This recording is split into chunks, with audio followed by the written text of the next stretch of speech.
Well, we've been hearing about the very situations about people going out and panic buying. In fact, as soon as the next lockdown was announced, you saw these amazing pictures like Tesco and Douglas where queues were really huge. I went out the other day and it certainly wasn't anywhere near as bad. But anyway, for a right up-to-date report now, let's join Andy Corrie from Manx Co-op. He's in Ramsey. You're literally outside the Ramsey store. I can see you there. And what's it looking like? It doesn't look like too many people queuing. Nothing there? Yeah, so welcome from Isle of Man TV's latest roving reporter, I suppose I should say. But yeah, I'm up at Ramsey today to just basically see how everything's going on the first day of lockdown. I'm not sure if you guys can see, but a bit of a pan of the front of the store there. Everything's looking fairly quiet. It's not too busy at the moment, and certainly the Manx public seem to have calmed down their shopping habits quite significantly today, which is a great thing to see. So it has been bad up there as well, in all your stores. I mean, there was that initial panic. Yeah, the first day that the lockdown was announced, we were busier than we were at Christmas. It was much busier than Christmas Eve and the run up to Christmas. The only difference was instead of buying Baileys and mince pies, people were buying fruit and veg and fresh meat and milk and bread predominantly. Is there any way you can regulate that? And is it your job to even regulate it, to keep people down to so many loo rolls and so many hams? Yeah, I think the difficulty is that there isn't actually any shortage of any of that stuff. There's plenty of it available in the business, and by limiting it, we found in the past that actually fuels the panic more. Because the minute you tell people they can only buy two of something, then what they do is they start buying two of all kinds of random products that they wouldn't normally buy because they get a sense that there's a shortage. So you can't really win.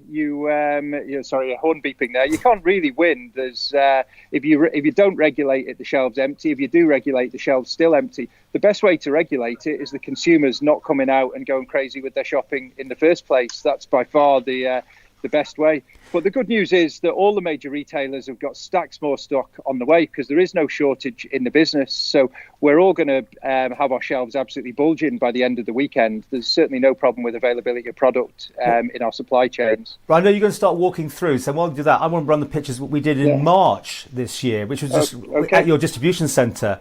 And I'll just mask up. Oh, okay, yes, of course, put your mask on. Can you do that and hold the phone? Okay, so we're running the pictures here of what happened in March. This is distribution and the toilet rolls are coming in thick and fast. And yet, as much as you got them in, things were going out. But those people, presumably, have still got a major stack of loo rolls. I mean, because everyone's gone mad the first time round. Do you think that's the case?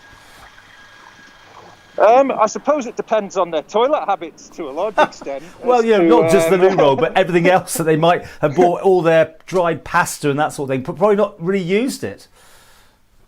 Yeah, I mean, obviously it all depends on how much they've used, but there was certainly a massive amount of stocking up done last time.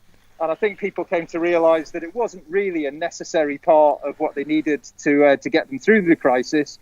But the same things happened again, and loo rolls were definitely targeted this time round as well. I mean, I did hear that people had heard a story that you could make masks out of loo rolls, but I'd just like to dispel that rumour. If you try and make a mask out of a loo roll, it'll just get soggy and fall off pretty quick. So stick to this sort of thing, guys, and you'll do all right. Now, the recommendation from government is they want you to put a mask on. It's not mandatory because I don't think the legislation's there from all accounts. But the fact is, you can actually tell your customers, can't you, to say you must have a mask on? Yeah, I mean, ultimately, every business has the right to control what happens in their own premises. So the Co-op's stance on this is we've made masks available to all of our colleagues. We've made it part of the uniform, so it's a requirement for all of our colleagues to wear masks while they're at work. So all of our colleagues will be wearing masks. As for the customers, we're staying with the government advice. It's strongly advisable. So we're leaving that to the personal choice of the customers. We strongly advise and recommend that they should wear face coverings in public, especially when they're in our stores. However, if they don't, we're not in the position to be refusing entry or challenging customers for that, because it really isn't our place to do that. We're not policemen. And you've got sanitizer and all those precautions. Have you put down the 2 metre stickers everywhere again now? One-way systems? Yeah, absolutely. So I'll sort of hopefully take us around, the camera there. Yeah. We've got sanitizer stations like this at the front of all of our stores. We're sanitising the baskets in our stores. If I can just do a sort of flip round to the aisle, we've got the markings on the floor in all of the shops, which are designed to help people sort of see where the 2 metre differences are that they stand behind. Let's see the fresh food, though. How much you got there in the fruit and veg department? So the fresh food, it's filling up quite nicely. We're still working the delivery today. There's still more to come in. But it's not too bad, the availability. It's getting back to where it was. And because the stores aren't quite as busy as they were, that'll give us a chance to get back on top of things, and we will have plenty for everyone to go around. So the positive news is people are now, after that initial blip, have settled down. There's no need to rush out and stock up again. Just take it day by day or whatever you normally would buy. Yeah, absolutely. There's plenty to go around. There's plenty more on the way.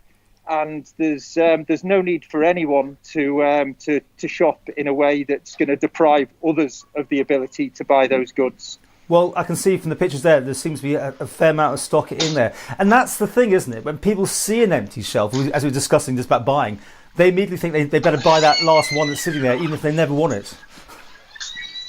No, that's absolutely right. It tends to sort of create a snowball effect where when one person sees somebody with a trolley full of goods, then what they do is they decide they need to stock up. When one person sees a shelf starting to empty, they decide to buy a bit extra.